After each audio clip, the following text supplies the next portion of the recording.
जय श्री राम। योगेश अनंत काले सभी सुनने वालों को प्यार भरा नमस्कार। मित्रों, अगर मेरा कंटेंट आपको अच्छा लगता है तो कृपया लाइक, शेयर और सब्सक्राइब ज़रूर करें। अपने मित्रों को भी सच्चे और अनोखे इतिहास के बारे में ज़रूर बताएं और हमें ज़िंदा रखें। वो लाइक का बटन दबाना ना भूलें। मित्रों, ये इंटरनेट के देवदूत ने हमारे लिए ज्ञान का भांडार खोल रखा है। अब इनमें पुराने जितने भी इतिहासकार थे उनका असली परिचय हमारे सामने आया है और ऐसे बहुत सारे इतिहासकार हैं जिस पे हमारा 100% विश्वास है। अगर मैं मराठी की बात करूं तो ऐसे 10-15 तो है ही जिन पे हम आंख बंद करके विश्वास कर सकते हैं कि इन्होंने, जैसे इतिहासकार हमारे गुरुवर्य राजवाड़े जी हैं, सरदेसाई गुरु जी हैं, जिन सरदेसाइयों को मैं स्वयं गुरुस्थानी मानता हूँ। साने जी हैं, मेंदड़े जी हैं, सेतु माधवराव पगड़ी जी हैं, बाबा साहब पुरंदरे हैं। मैंने कहा ना 10-15 तो ऐसे हैं। ऐसे कुछ नाम जरूर है जिन्होंने बड़े कष्ट उठा के अपने जीवनी में बहुत कष्ट उठा के हमारे सामने तथ्यों सहित इतिहास के सारे पन्ने हमारे लिए खोल दिए। अब इन सभी आचार्यों को मैं हृदय से वंदन करता हूँ। बाकी के ये तवारीखकार और ये चाटुकार, ये जो आत्मवृत्त तवारीख लिखने वाले हैं ना, इन लेखकों का अपना अपना दृष्टिकोण तुरंत हमें आजकल नजर आता है। आज गाली नहीं दूंगा, बस बता रहा हूं। काशी राय का विशेष उल्लेख करना आवश्यक है क्योंकि काशी राय के बखर में घटनाएं तो सत्य हैं, सत्य घटनाओं पर गिलचों की सोच, उनके वक्तव्य हमें साफ नजर आते हैं, इसलिए वो महत्वपूर्ण है। पानीपत की बहुत सारी चर्चा में ये काशी राय प्रत्यक्ष युद्ध भूमि में हाजिर था। मैंने कहा कि वकील दिल्ली से आया हुआ दत्त था, ये इसका साथीदार था, तो ये भी तो वकील हुआ, असिस्टेंट वकील कह देते हैं। उदाहरण के तौर पे देखिए, अब ये जो हदीसें जो लिखी गई है, ये 200-250 साल के बाद लिखी गई हैं। सबसे पुराना कुरान स्क्रिप्ट जो है ये भी 640-50 या 660 ईस्वी का उपलब्ध आज नहीं है। 600 से 1200 तक, यानी ये जो, चलो मैं बात बताता हूँ, लेकिन 600 से 1200 तक किसी ने उस ओरिजिनल कुरान को अपने लेखों में कोट भी किया है। किसी को नहीं मालूम कि ओरिजिनल कुरान कौन सा था। ये हाल है। अब बताओ,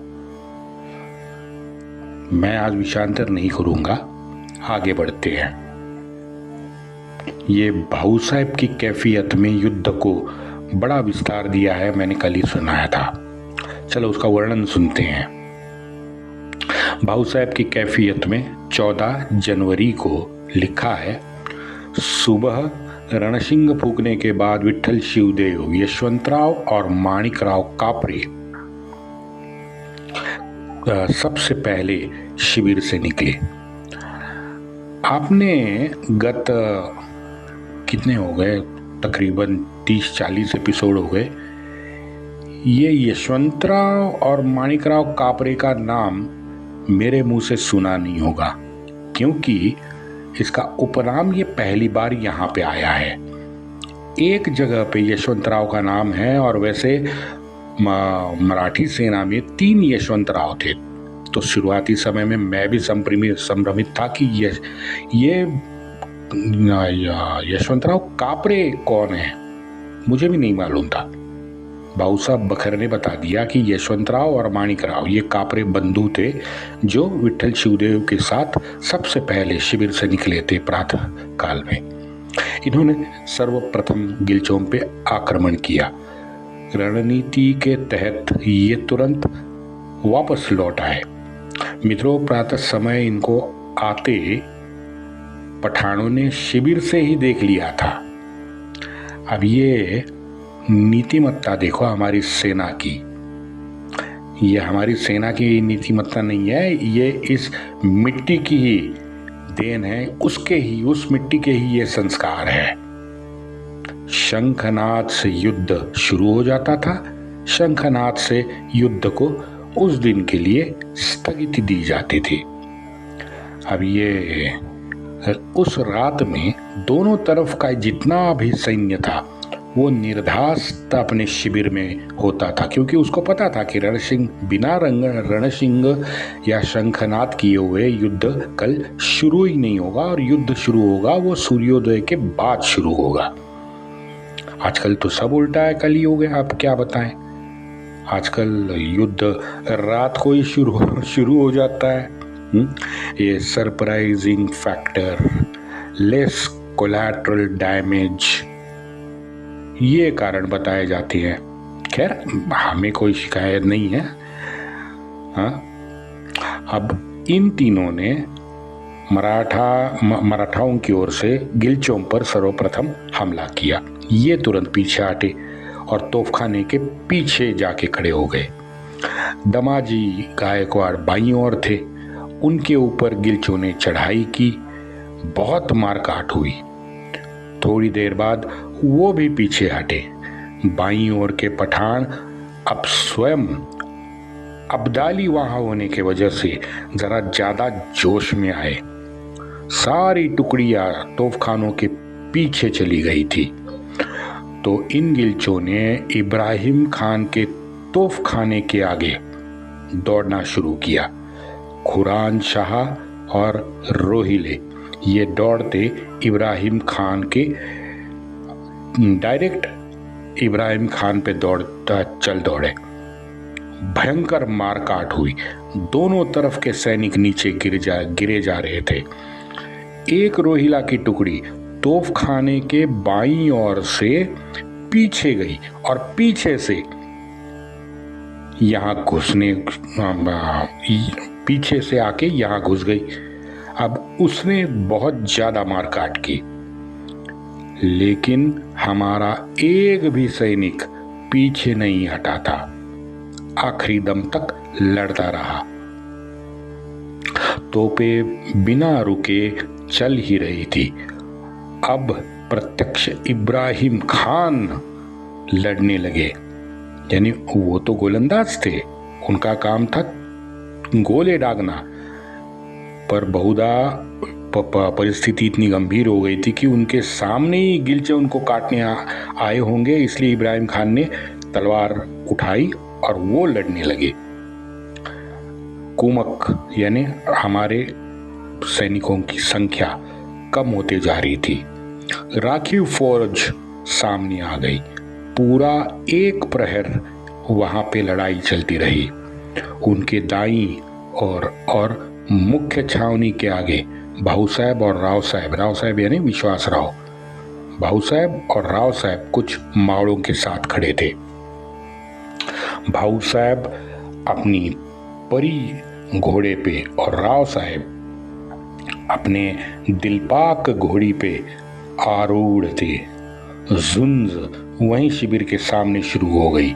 लगातार तोपें चली, बंदूकें चली। बंदूकें उस वक्त मस्कट की हुआ करती थी और तलवारों की खनखनाहट आसमान में गूंज उठी। इतने में राव साहब को छाती में गोली लग गई और दिलपाक से राव साहब जमीन पर गिर गए। नीचे गिरते ही वो गतप्राण हो गए। इस तरह से विश्वास राव को गिरते देख भाऊ साहेब ने अपना आपा खोया। वो अकेले शत्रु के घेरे में घुस गए। यहाँ मित्रों, शत्रु का शिविर भाऊ साहब नहीं घुसे होंगे, क्योंकि वो तो 5-7 किलोमीटर दूर था। मुझे तो लगता है ये गिलचों की 20-25 की या पता नहीं अब कितनी संख्या थी, लेकिन एक टोली एक साथ भाऊ के यहाँ आते हुए भाऊ ने देखी होगी, तो भाऊ अकेले ही उन पे चढ़ दौड़े होंगे, ये ज़्यादा संभव लगता है। वहीं दूसरी तरफ लोगों ने विश्वासराव के शव को हाथी पे रख दिया। उन्हें अंबारी में उस शव को बैठक की अवस्था में लोगों ने रखा। मित्रों, यहाँ देखो, ये तो सभी पत्रकारों ने और लेखकों ने और ये अपने बखरकारों ने लिखा है कि विश्वासराव को गोली लगी, उन्हें हाथी पे बिठाया गया। ये तो सभी ने लिखा है। एक पत्र में भाऊ को हाथी पे बताया गया है, और यहाँ बखरकार तो कहता है कि गिलचों की टोली में भाऊ घुस गए थे। अब आज 265 साल के बाद ये तो मानना पड़ेगा कि ये बखरकार की जानकारी ज़्यादा सटीक लगती है, क्योंकि बखरकार घोड़ी का नाम भी देता है, जो हमने पहली बार सुना है। वो मैंने कहा था ना, जो देखा वो पत्र में लिखा, ये पत्रकारों का हाल था। अब ये है पत्रकार, जिसने भी पत्र लिखा है, सटवोजी हो या नाना फडणवीस हो, वो युद्ध भूमि के बिल्कुल सेंटर में तो नहीं हो सकते। शायद ये बखरकार था। यही 19-20 का फर्क है मित्रों, पत्रकार और बखरकार में, लेकिन वो फर्क भी बहुत महत्वपूर्ण हो जाता है। बखरकार आगे कहता है, भाऊ ने गिलचों को निपात करने की शपथ ली। अंधाधुंध मची, भागदौड़ शुरू हो गई। यही भागदौड़ को रोकने के लिए विश्वासराव को हाथी पे अंबारी में बिठाया होगा। अब दुर्भाग्य है, घोड़ों की वजह से आसमंत में पूरी धूल उठी थी। अब उस वातावरण में जो दूर मावड़े लड़ते होंगे या उनके नौकर चाकर होंगे, शिविर में जो काम करते होंगे, अब उन्हें स्पष्ट दिखाई देना बंद हुआ होगा या धूमिल हुआ होगा। तो जाहिर है भगदड़ मचनी सामान्य बात है। बखरकार कहता है, भाऊ बेफाम होके लड़ रहे थे। हाना हाना चिल्ला के मराठों के साथ गिलचों पर भाऊ टूट पड़े। हाना हाना यानी मारो मारो। इतने में शमशेर बहादुर जो वहीं दूर थोड़ी सी दूरी पे थे, वो भाऊ के पास आ गए। मित्रों, ये शमशेर बहादुर बाजीराव मस्तानी पुत्र है। शमशेर लड़ते लड़ते 3 बार आगे निकल गए। उनकी आंखें क्रोध से पूरी लाल हो गई थी। भाऊ ने उन्हें 3 बार पीछे ले लिया। अब मित्रों, यहाँ हम विजुअलाइज कर सकते हैं कि वहां का मंजर कैसा होता होगा उस समय। इसके आगे का वाक्य सुनो, ये बड़ा महत्वपूर्ण है। बखरकार कहता है कि गिलचे भाग के उनके टुकड़ियों में जा मिले, जो टुकड़ियां अखंड तोपे, बंदूक और शर चला रहे थे। शर यानी धनुष बाण। तो इसका मतलब है 1761 में धनुष बाण अब भी चल रहा था। गिलचे भाग के पीछे टुकड़ियों को जा मिले, जो अखंड तोपे, बंदूक और शर चला रहे थे, और ये टुकड़ियां बिखरी हुई थी, ये एक साथ नहीं थी। उनका मारा उन्होंने तेज कर दिया। तो हमारे लोगों ने भाऊ को संभाला, उन्हें थोड़ा सा पीछे हटा के शांत रखने का प्रयत्न किया गया। ये भी मित्रों आज हम समझ सकते हैं कि शांत करने के लिए किसी ने भाऊ का बौद्धिक तो नहीं लिया होगा 100%। लगता है कि जो भाऊ सेंटर में या सबसे आगे लड़ रहे थे, उनको योजनाबद्ध तरीके से पीछे हटाया गया होगा, ताकि वो उन्हें श्वास लेने का मौका मिले। डीप ब्रेथ कहते हैं ना, बस वो मौका भाऊ को दिया जाए, ऐसी कोई योजना हमारी सेना ने बनाई और भाऊ को थोड़ा सा पीछे रखा। पीछे हटा दिया। आगे मध्य में मुख्य जो छावनी थी, वो छावनी पे रोहिला भाग के आए। सारी धरती वहां रक्त रंजित हो गई। मावड़ों को अपने घोड़े रोहिलाओं के शव के ऊपर से ले जाने पड़े। कितना भयंकर नजारा होगा। मुख्य छावनी के आगे जितने भी बचे कुचे रोहिला थे, सब भाग गए। नपुंसक तो ये है ही, हाँ? रक्त रंजित तो ये लाल रंग से इतने घबराए होंगे कि रोहिले धर्मांतरी दरिंदे वहां से भाग गए होंगे। क्योंकि इसका मतलब यही निकलता है कि मुख्य छावनी के पास जो संग्राम हुआ था वो सुबह का सबसे बड़ा और रक्त रंजित संग्राम सिद्ध हुआ, जिस छोटे से संग्राम में भाऊ ने यशस्वी रोहिलाओं को पीछे दौड़ा दिया। कुछ गिलचों ने तो यमुना पार कर दी। अब पता नहीं, संभव है हमारे मावड़े भी हारने के बाद तितर बितर होके सभी जगह भाग गए थे ना, तो हमने सुना भी है।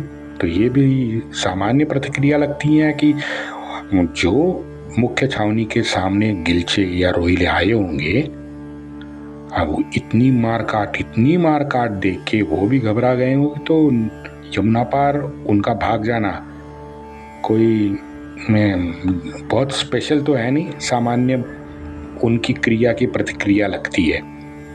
रोहिलों के भागने का असर बाईं बाजू पे लड़ रहे पठानों पर भी पड़ा।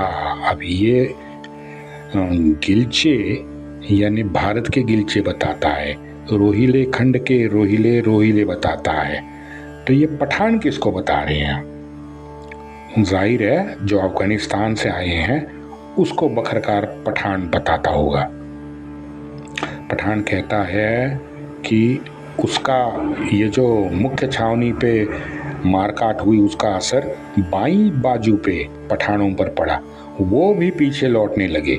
सुबह 10 बजे के आसपास ये परिस्थिति लगभग हो गई थी। भाऊ की लड़ने की ताकत तो 12 साल से मैं सुना ही रहा हूं आपको, हाँ? बखरकारों ने मित्रों बहुत कम शब्दों में उसका क्रोध, उसकी अगतिकता हमें दर्शाई है। बहुत सुंदर, हाँ? हम तो जानती हैं कि भाऊ अत्यंत तामसी स्वभाव का था, युद्ध कौशल में माहिर था, तो जाहिर है उतनी मारकाट उसने अवश्य की होगी। लेकिन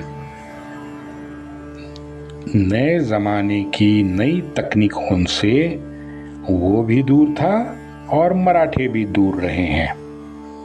भाई हम देखिए, भारतवर्ष में मुझे लगता है हमारे यहाँ कोई भी नया बदलाव हो तो उसको ज़्यादा जल्दी स्वीकार्यता नहीं मिल सकती।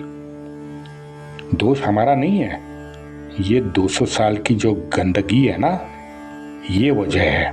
गत 200 साल में देखो, पादरी हो, मुल्लाओं हो, हाँ, जो भी कुछ उन्होंने नया लाने की समाज में कोशिश की वो सब हिंदू विरोधी था। सब तो स्वाभाविक है, सबको अब सब नए को संशयों की नजरों से हम तब देखते थे और तब से आज तक हम देखते आए हैं।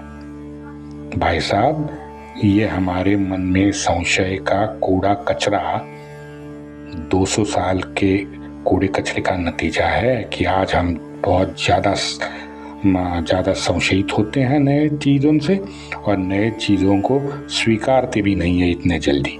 ये इसी का कारण लगता है। अब तोपों की बात कहिए तो तोपे अरकाट में श्रीरंगपट्टनम ने तोपों ने अपनी कमाल तो दिखाई थी। अब तब जाके मराठों को साक्षात्कार हुआ कि अरे बाप रे, तोपें ऐसी होती और वो वाह क्या जबरदस्त होती है। बाबर आया, बाबर ने वो जो क्या कहते हैं, तोपों की जो दारू होती है वो पहले भारत में लाया, तो भारत को साक्षात्कार हुआ, अच्छा इससे भी मारे जा सकते हैं। यूरोपियन भी आप देखो, यूरोपियन यहाँ इस मामले में हमसे बहुत आगे निकल गए, और इसी का परिणाम है कि उन्होंने हमको गुलाम बनाया। नवीन यंत्रों की खोज से उन्होंने मानव को सुविधा उपलब्ध कर दी। अब इन सुविधा उपलब्ध करने के यंत्रों के साथ विनाशकारी हथियार भी खोजे गए। हाँ? अब पुरानी चीज़ों की जो परंपराएं हैं उसको चिपके रहना, ये तो आजकल अवगुण माना जाने लगा है। लेकिन ये भी तो हमें देखना पड़ेगा कि भाई हमारी सभ्यता को ये नवीन आधुनिक सुविधा देने वाले जितने भी यंत्र है या तकनीक है, ये हमारी सभ्यता को, हमारी संस्कृति को कहाँ लेके जा रही हैं? नीचे की तरफ लेके जा रही हैं या ऊपर की तरफ लेके जा रही हैं? अब बहुत मामूली सा मैं उदाहरण दे रहा हूँ, अभी मेरे मन में आया, ये फटे हुए जीन्स के बारे में बताना चाहता हूँ।